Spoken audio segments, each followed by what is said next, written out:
80 to 82% of coaching businesses fail in the first 2 years. Now, if that scares you, it should, because if you're a coach or a consultant and you currently have a business or you're looking to start one, you don't want to be a part of that 80 to 82%. That's a big number, right? Just think about that. If 5,000 new coaching businesses were started, over 4,000 of them are failing within the first 2 years.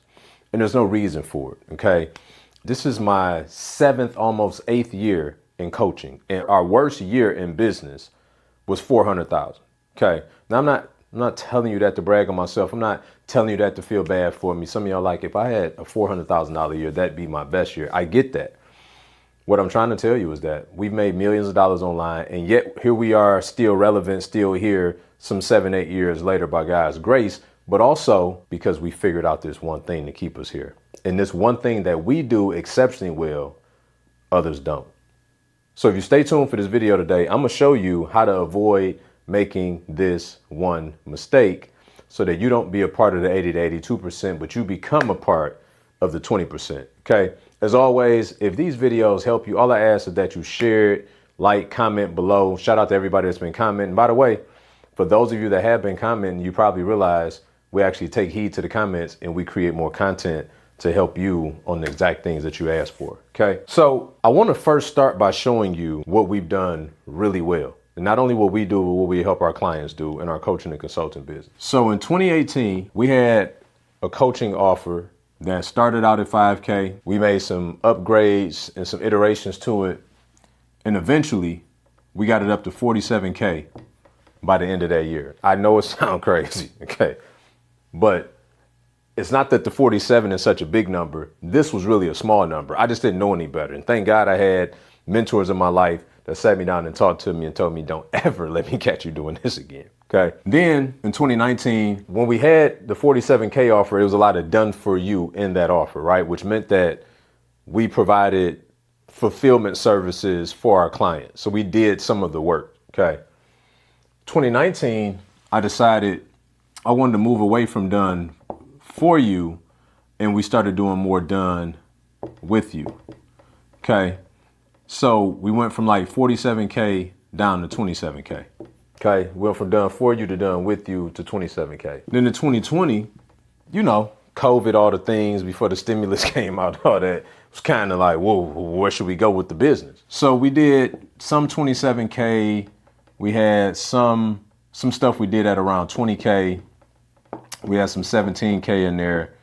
And then I think our lowest offer during that time was like maybe 2K. I think this was like a 6-week group coaching or something, okay? 2021, we were at about 20K, okay, in 2021. In 2022, we were about 2023. We were back up to 27K, 2024, 27K, 2025, 17.5 and 30K. Okay. Why am I showing you all of this? Why am I showing you all of this? Again, it's not to brag on what we've been doing. It's to show you one common theme amongst everything we've been doing. Have you figured out what the common theme is yet? Okay, let me help you. Tens of thousands of dollars is what all of our offers are. Tens of thousands of dollars. Okay. So I want you to take a wild guess as to why 80 to 82% of businesses have been failing and why we have been able to stay around during this time. Yes, they charge too little. Charge too little. And you may be in the same ballpark or the same situation of these people charging too little. Now, some of y'all may say, but B, that's not right. I mean, how people ever could pay these numbers? By the way, these were like our base numbers. We got offers that go up into our inner circle, 55,000, our VIP offer over $100,000. So this is like our core offer, right? This was like our core offer during this time. So this is our core offer during this time, right? The problem that I found over all the hundreds of coaches that we've coached and consulted with is many people start out with something that looks a little like this.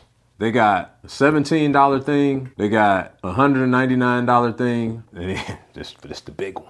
Then they got like a $997 thing, which they will consider this high ticket, which is kind of crazy, right? They will consider that high ticket.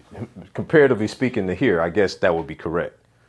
But here's what's most important about this. First of all, when your offers are cheap, guess who you attract? Cheap people. Okay, cheap people. Now there's a way to kind of work around all that, but there's a psychology mechanism in play. But most people don't even understand all of that. So you just got cheap products with cheap people.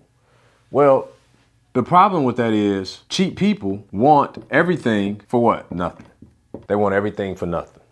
The other problem with that is, let's just say you killing it this month, right?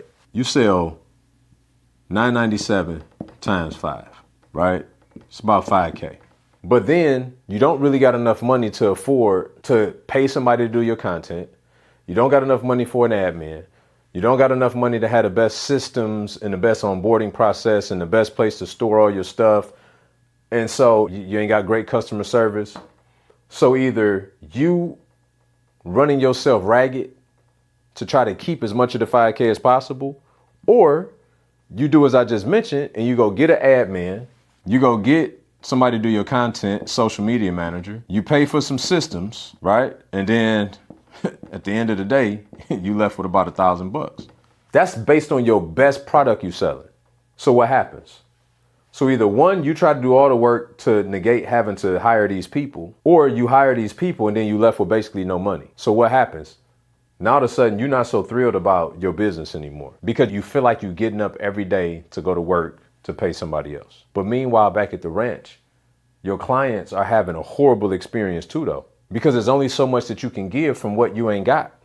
This is why you see people who scale these cheap products online, $37, $47, $97, and then they seem like they got the worst customer complaints because they got low to no margin, they making very little money, and their clients are upset. And it's not really their fault. And if you one of them, it's not your fault. You didn't know, right? You didn't know that there's a thing called creating enough value so the price don't matter. There literally is a thing. There's a principle called creating enough value so the price don't matter. So what does that mean? That means that if I got a 20K product, I got a 20K offer, that as long as I can go and get my client a 200K value or payoff, they don't have any problem with paying the 20K. Would you? If you could pay 20K and make 200K in 6 to 12 months, would you pay the 20K? Of course you would. Any sane individual that understands mathematics would take that deal. So why not just go create an offer that has a bigger payoff so that I could charge a bigger price? Then I can have the team that I need. I can have the resources that I need. I can do things for my client that the experience is so overwhelmingly special that they become a raving fan instead of a disgruntled buyer. By the way, the person who has the ability to pay $20,000, whether they got to borrow it, whether they got to, however they acquire it, that person that's willing to invest in themselves at that level is a different kind of individual. They're more likely to become a success story in your system. They're more likely to understand that nothing comes easy in life. They're more likely to have been a more mature individual that's been through some stuff to understand that you got to go through some stuff to get to some stuff. They're more likely to not hassle you and hound you and think that you owe them the world because they gave you the 20,000, which is so contrary because the person that give you the 200 think they own you. They think they're supposed to have access to you 24/7. They think you're supposed to, like, they don't think you're even supposed to have a life unless their life is great. So what happens for many people is because you don't understand this concept yet, you set your business up, you try to make it as affordable as possible because you think that that's what people gonna pay, when you don't realize that price is always an issue in the absence of value. I don't care whether it's $20, $200, if you're not putting them in position to be able to get a return on that investment, then it's too expensive, regardless of what the cost is. So there's a big misconception in this industry that if it's affordable enough, then people would pay it and not have a problem with it. But it's not about affordability. It's always about, did I get more value than the money that I paid? Now, that's a question you got to look introspectively and ask yourself, because here's what I can promise you. If you aren't giving more value than the money that they're paying, you will soon become a part of that 80% of coaching businesses that don't survive 2 years. Your clients have to be getting more value than what they spend. And just so you know, the value is not determined by what you think it is. See, a lot of the time, because we took the time to do the modules, we took the time to upload everything, we took the time to figure out the curriculum. Like as a prime example, I'm creating this video. I don't know how long it's going to be, maybe 20 minutes. I know this stuff is important. You may not find the video that valuable, but I can't get mad at you because you didn't find the value in the video. I put what I believe the value was in the video, but you ultimately determine whether it was worth 20 minutes of your time based on what you got from the video. So what does that mean? That means that you always have to think from the marketplace and not for it. I don't get to decide for them what their value is. What I can decide, though, is if I understand from their perspective what they deem to be valuable, then I can make sure that I clearly demonstrate that and articulate that in my offer. So I give you an example. Somebody come in our real estate program back when we used to have it as an example. Matter of fact, I just use a current offer. So let's just say Alex paid us $55K to be in our inner circle. Okay. Within 7 months of being in the program, Alex made $650K in 7 months. I wish they had these kind of story problems in school. I promise you I'd have did a lot better. So would you pay $55K to make $650K in 7 months? I hope everybody's nodding their head yes, right? Because there's only one answer to that. There's only one responsible answer to that. Even if you didn't have the $55K, you go borrow that from 3 people. Whatever you got to do to figure that out so that you can make the $650 in 3 months, right? Because you take $650 and you take $55K away from that, you still got about $600,000 left. Nobody is ever mad at this deal. Why? Because we understood, David and I, that based on what we put inside of our offer, that we were going to give Alex the tools, the resources, and the know-how to be able to scale his business. Now he's on pace with 4 months left in the year. He'll do $1 million this year. He winning. Yeah, we got paid, but he winning though, right? That's the way that you should look at an offer. What is their potential ultimate payoff if they do these things that you put in the system? Why am I telling you this? Because some of y'all think the more stuff you put in your program, the more valuable it is, but it's not. It really comes down to your client wants to do the least amount of things to get the most amount of output. I'm going to say that again. They want to do the least amount of things to get the most amount of output. So if you had 70 videos that they can watch to make $1 million, or if you had 7 videos that they could watch to make $1 million, which one would they choose? 7, not 70. So when you're putting together your offer, you can't think because there's more in it, that means that it makes it more valuable. It don't. It just makes them more tired and they still more broke. That's the way that they're looking at it. So I think for anybody watching this, and I'm going to cut it here.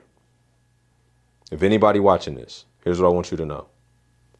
If you want to stay out of the 80 to 82% of people that fail in this thing called coaching, stop focusing on making your prices affordable and start focusing on making your value exponential. Because if you can make the value exponential, then you can price your product much higher so that your experience is exponential and your client's experience is exponential. And then, my friends, you've mastered the secret to staying in business. You got to make more money faster. Slow money with low margins end up with no business. If you don't take my word for it, ask the 80 to 82% that have already been there and done that.